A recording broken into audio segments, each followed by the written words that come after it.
Assalamualaikum warahmatullahi wabarakatuh. Alhamdulillah wassalatu wassalamu ala Rasulillah wa ala alihi wa sahbihi wa man walah, amma ba'd. Sidang jemaah sekalian, alhamdulillah kita bersyukur kepada Allah pada pagi ini dapat lagi kita menyambung kembali pembelajaran tentang tadabbur suratul Kahfi, yang mana alhamdulillah pada minggu yang lepas, hari Jumaat yang lalu, kita telah selesai membaca dan memahami ayat sehingga ayat penghujung 110 suratul Al-Kahfi. Jadi pada pagi ini kita akan mengambil ruang untuk membuat rumusan kepada dari apa yang telah pun kita pelajari daripada ayat yang pertama sehingga kepada ayat yang ke-110, yang mana rumusan ini maklumat itu ada di dalam nota yang telah diberikan kepada tuan-tuan dan puan-puan. Rumusannya begini. Salah satu cara kita nak dapatkan rumusan daripada setiap surah dalam Quran, antaranya kita boleh menggunakan pendekatan melihat pembukaan surah, dan kita juga boleh melihat kepada penutupan bagi setiap surah. Dia dalam Al-Quran yang membuka ayat Quran itu adalah Allah, yang menutup itu juga adalah Allah. Jadi susunan ayat Quran ini dia adalah wahyu. Tak ada khilaf di kalangan para ulama, susun ayat 1, 2 sampai 110 adalah wahyu dari Allah Azza wa Jalla. Maka kalau ia wahyu, tentu ada sesuatu yang Allah Ta'ala nak kita ini ambil perhatian, kita ambil pengajaran, kita ambil petunjuk. Baik. Sewaktu kita belajar pada siri yang pertama dulu, kita telah menemui pembukaan suratul Kahfi ini ada dua isu. Pembukaan suratul Kahfi ini kita ambil ayat 1 sampailah ayat yang ke-8. Okey, ini pembukaan. Bukan kita nak belajar semula ni, tak. Yang ni bukan belajar semula, tapi dia nak buat rumusan. Okey. Ketika mana kita jumpa ayat 1 sampai ayat nombor 6, kita telah mengetahui tentang Al-Quran. Betul? Jadi tuan-tuan kena tengoklah ayat 1 sampai nombor 6, Allah cerita tentang Al-Quran. So, pasal Al-Quran ni isu tentang apa? Yang pertama tentang penurunan Al-Quran. Kemudian Allah cerita ada dua sifat, dua ciri bagi Quran. Lepas tu Allah cerita tentang dua fungsi Al-Quran itu diturunkan. Jadi kalau nak tengok ayat dia, saya tunjuk contohlah. Okey, waktu kita baca ayat yang pertama dulu, kita jumpa tentang penurunan Al-Quran. Anzala ala abdihil kitab. Kemudian kita jumpa pada ayat yang pertama, sifat pertama Al-Quran itu adalah a'udzubillahi minasyaitonirrajim wa lam yaj'al lahu 'iwaja. Itu sifat pertama bagi Quran. Al-Quran ini isi kandungannya tidak menjadikan sesuatu itu terpisah. Itu sifat pertama. Kemudian apabila kita baca pada ayat yang kedua, Allah menerangkan sifat kedua Al-Quran, iaitu qayyima. Okey, jelas. Kemudian pada ayat yang kedua, Allah Ta'ala menerangkan dua fungsi Al-Quran, iaitu yang pertama liyunzira, untuk memberikan amaran. Yang kedua adalah wayubashshira, iaitu untuk memberikan berita gembira. Okey, itu pembukanya. Okey. Cuba kita lihat kepada penutup suratul Kahfi. Apabila kita belajar pada penutup suratul Kahfi, kita menemui ditutupnya suratul Kahfi ini adalah isu tentang Al-Quran. Dibuka tentang Quran, ditutup dengan kisah tentang Al-Quran. Jadi kalau kita nak tengok tentang Al-Quran tu ayat nombor berapa, kita boleh lihat pada ayat nombor 109 yang kita telah pelajari pada minggu lepas. Kita jumpa pada ayat 109, Allah mengatakan diulang tentang kalimatu Rabbi, kalimatu Rabbi, kalimah-kalimah Tuhanku, kalimah-kalimah Tuhanku. Ia berkaitan dengan apa? Dia ada kaitan dengan Al-Quran. Jadi di sini rumusan dia adalah kalau kita gabungkan pembuka dengan penutup, kita dapati Allah memberi penekanan tentang Al-Quran.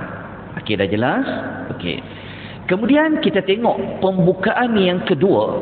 Kalau kita refer ayat nombor 7 dengan ayat nombor 8, Allah cerita tentang dunia. Okey, tentang dunia. Okey. Dekat dua ayat ni, ketika mana Allah cerita tentang dunia, dunia ini perhiasan. Lepas tu Allah kata dunia ini adalah menjadi medan ujian kepada manusia, dan Allah Ta'ala sebut sampai satu masa dunia ni akan binasa. Okey, jelas? Jelas Okey, kita tengok contoh ayat dia. Kita jangan bimbang, semua ayat tu dalam nota. Okey, kita tengok contoh ayat nombor 7. Kita jumpa kan Allah cerita tentang dunia. Dan Allah kata dunia ni untuk apa? Linabluwahum ayyuhum ahsanu amala. Allah kata dunia kami jadikan macam-macam dalam dunia ni untuk apa? Untuk menguji mereka. Okey, untuk uji mereka. Nak tengok apa? Siapa amal yang lebih baik. Okey, kemudian ayat nombor 8 Allah Ta'ala kata bumi ni satu hari nanti dia akan menjadi tanah yang tandus. Okey, dah jelas? Cuba kita kembali melihat kepada penutup pula. Penutup suratul Kahfi, kita akan jumpa Allah menyebut tentang dunia tadi tu, tapi Allah nak sambung cerita dia. Baik. Kalau bumi ni jadi tandus, okey, bumi ni jadi tandus, maknanya dunia ni akan binasa. Apabila dunia ni binasa, lepas tu kita ke mana? Kita nak ke mana lepas tu? Kalau dunia binasa, tentu kita akan pergi kepada alam lain. Maka alam lain itu adalah alam yang bawa kita kepada bertemu dengan Tuhan yang Maha Pencipta. Jadi bertemu dengan Tuhan yang menciptakan dunia itulah maka diletakkan pada ayat terakhir suratul Kahfi pada ayat nombor 110 yang telah kita ulas pada minggu lepas. Kita nampak tak kombinasi antara pembukaan dengan penutup? Jadi kalau dunia ni binasa, kita nak buat apa? Tu yang Tuhan kata faman kana yarju liqa'a rabbih. Tuhan kata siapa yang berharap nak jumpa dengan Tuhannya, maka dia kena bawa dua bekalan lah. Seperti mana kita ulas pada minggu yang lalu. Okey, setakat ni kita boleh faham antara pembuka dan juga penutup. Okey. Sekarang kita masuk lebih dalam sikit. Okey. Sepanjang dunia ini masih lagi wujud, tapi kita dah pegang lah dalam pemikiran kita dah kata apa-apa pun suatu hari nanti kita pasti jumpa Tuhan, betul? Okey. Jadi apabila kita sedang berada, dunia ni masih ada, so kita kena buat apa? Allah kata tadi adalah untuk medan ujian. Okey, medan ujian. Okey. Maka suratul Kahfi ni surah yang menerangkan antara ujian yang kamu akan hadapi dia. Apa ujian itu? Itu yang kita jumpa dalam suratul Kahfi. Allah mendatangkan ada 5 ujian yang kita kena harungi dia. Yang pertama, ujian kepada agama kita. Jadi kita kena pastikan sebelum kita bertemu dengan Allah, kita kena pastikan diri kita mestilah innama ilahukum ilahu wahid. Ingat tak pada ayat nombor 110 kita jumpa perkataan apa? Annama ilahukum ilahu wahid. Itu penting. Jadi apabila kita tahu dunia ni adalah ujian, Allah nak tengok siapa yang jaga imannya, siapa yang dia mati benar-benar dalam keadaan Islam. Itu yang Allah datangkan kisah penghuni gua. Okey. Kemudian sepanjang kita nak jumpa dengan Allah Ta'ala ni, semasa dunia ni belum lagi binasa, ada orang Allah uji dia dengan kekayaan, Allah uji dengan harta. Itu yang Allah datangkan kisah pemilik 2 kebun. Kemudian sepanjang kita nak hidup ni, macam-macam Allah bebankan kita dengan tanggungjawab. Ada benda kena buat, ada benda tak kena buat, ada benda kita jangan buat. Maka di tengah-tengah hidup kita ni, kita akan bertarung dengan musuh kita, iaitu iblis, yang sentiasa bawa kita supaya apa? Gagal dalam ujian. Okey, itu kita faham dah. Kemudian sepanjang hidup kita ni, kita akan diuji oleh Allah dengan ilmu kita, dengan kepandaian kita. Maknanya nak lalu ujian ni, kita mesti kena ada ilmu.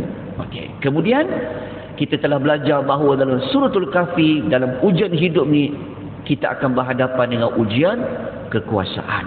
Itu yang Allah datangkan kisah Dzulqarnain. Dan ketika mana dunia ni dah akan binasa, ketika mana dunia ni tidak binasa, maka Allah akan datangkan ujian yang paling besar sekali, iaitu ujian kedatangan Dajjal. Okey, nampak dia punya susunan dia. Okey, nanti sebelum dunia ni akan binasa, Allah akan hantarkan Dajjal. Okey. Dajjal ni saya tak akan cerita panjang dalam kuliah subuh ni, tapi saya bagi link pada Haji Anwar. Tuan-tuan tengok dalam YouTube dekat 3 jam. Kita bentang tajuk pasal Dajjal, nota tu semua yang tuan-tuan dapat tu. Tuan-tuan tinggal bimbang. Jadi tuan-tuan tengok je dekat video tu. Okey. Akhir zaman, dunia ni sebelum dibinasa, Allah akan hantarkan Dajjal. Okey, Dajjal ni kalau dia datang, dia nak buat apa? Okey, tuan-tuan tengok. Tujuan utama Dajjal datang, dia nak pesongkan kita supaya kita mengaku Tuhan sebenar adalah dia. Sebab tu penutup suratul Kahfi, Allah kata apa? Annama ilahukum ilahu wahid. Itu tujuan datang. Tujuan Dajjal datang, dia nak orang mengaku dia itu adalah Tuhan. Macam mana dia nak tipu dayakan manusia supaya manusia mengaku dia adalah Tuhan? Dia akan menipu daya manusia dengan kekuasaan yang Allah beri pada tangannya. Dia mempunyai harta yang banyak. Dia boleh bawa keluar emas depan mata. Dia boleh perintahkan emas keluar daripada bumi, emas akan keluar. Lepas tu Dajjal ni, Allah bagi dia kekuasaan. Dia boleh berhentikan hujan. Siapa-siapa yang tak nak mengaku dia tu Tuhan, Dajjal akan pastikan tempat itu tidak ada sebarang makanan. Macam ni kita tak buat. Harga naik pun kita dah rasa macam boleh hidup, kita boleh hidup. Tapi kalau makanan dah tak ada, masa itu manusia diuji. Nak mengaku tak Dajjal ni Tuhan, ataupun tak nak mengaku Dajjal ni Tuhan. Kalau siapa-siapa mengaku Dajjal itu Tuhan, maka tempat itu ada makanan yang cukup. Tapi siapa-siapa yang tak mengaku Dajjal itu Tuhan, maka dia akan diuji dengan kelaparan. Okey, tuan-tuan boleh baca dekat nota pasal Dajjal. Semua maklumat tu ada dalam tu. Kemudian Dajjal dalam masa yang sama, dia ada pembantu dia, iaitu syaitan.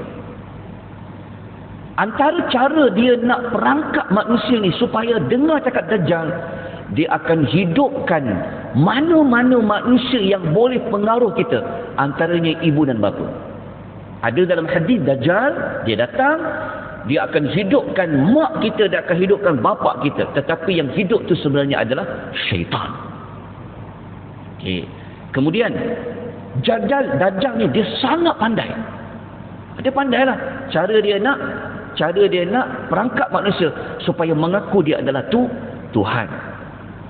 Kemudian Dajjal, dia boleh berjalan dekat muka bumi ni. Allah bagi dia masa selama 40 hari. Dia boleh pusing satu dunia.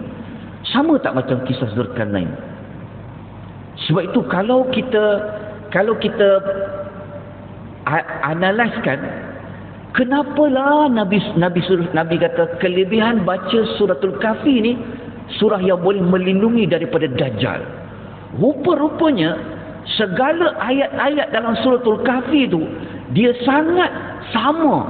Dia punya pengajaran dia dikaitkan dengan Dajjal. Okay, kita tak nampak gambar rajah yang saya papar tu. Yang warna kuning tu itu adalah pasal Dajjal. Tapi ada kaitan dengan apa yang kita bilang Dajjal. Okey, itu tak jelas tentang Dajjal. Walaupun cerita Dajjal tidak wujud dalam suratul Kahfi itu. Tak ada satu ayat pun yang Allah menyebut tentang Dajjal. Tetapi dari sudut pengajaran ayat, dia ada kaitan dengan kemunculan Dajjal pada akhir zaman. Tuan-tuan, Dajjal ni bukan benda yang kita anggap, alah tak apalah kalau dia datang kita baca je surah Kahfi. No, tuan-tuan. Kalau kita jumpa Dajjal, Nabi minta kita larikan diri. Jangan berhadapan dengan Dajjal. Sebab terbukti dalam hadis Nabi, ada seorang lelaki ni, dia kata, aku kalau jumpa Dajjal, aku tahu Dajjal ni dekat kepalanya tertulis kafarah, kafir. Aku akan berdepan dengan Dajjal.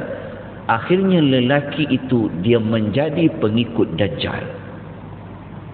Sebab tu kalau jumpa Dajjal, bukan kita hadapi dia, kita kena lari. Nabi suruh kita melarikan diri. So dan satu hari nanti kalau dia sampai dekat Taman Tun Ismail, kita kena lari. Dajjal. Nabi sebut. Tuan-tuan, dalam nota tu saya ada sebutlah, tuan-tuan kena bantu saya bacalah sebab kita banyak lagi kita nak belajar. Jadi kalau tuan-tuan baca dekat nota Dajjal tu, saya ada letakkan dekat ni tajuk last sekali kan dekat Dajjal tu, tuan-tuan baca.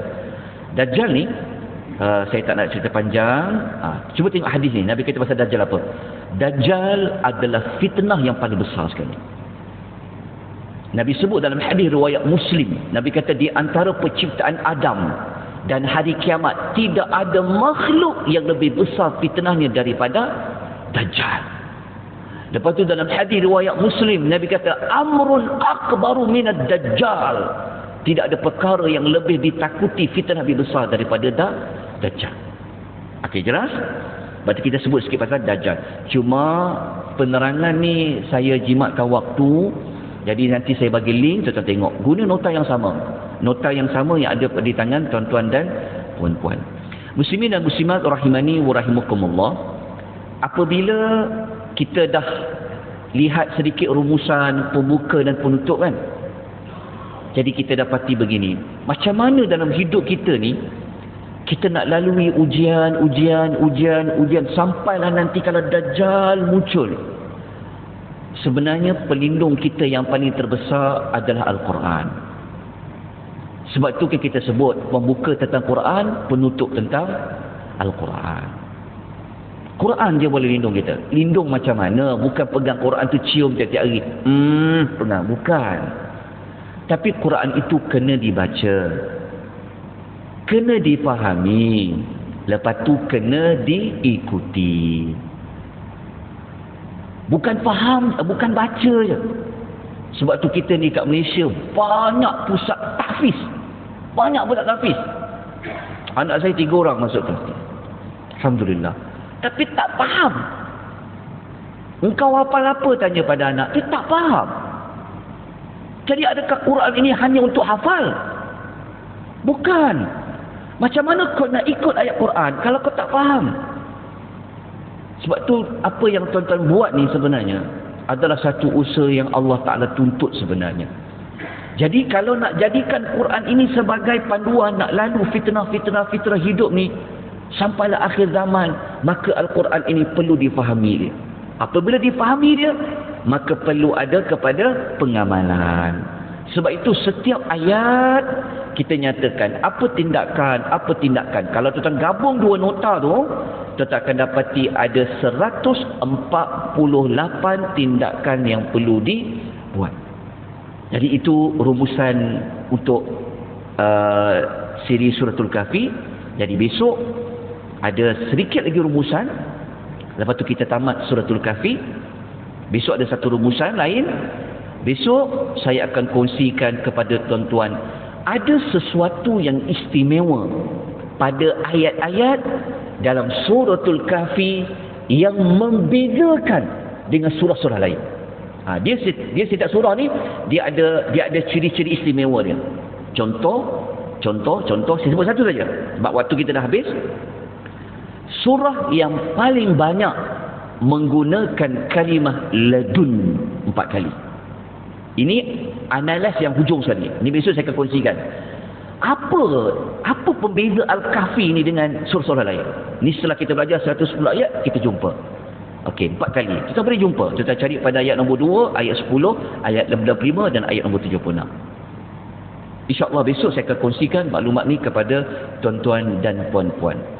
Supaya kita mengetahui, apabila kita faham ciri-ciri itu, nanti kita akan tutup dia dengan tujuan Allah turunkan suratul Kahfi dan kenapa Nabi minta kita baca setiap antara Jumaat dengan Jumaat. Maka besok adalah siri khatam tadabbur suratul Kahfi, insya-Allah.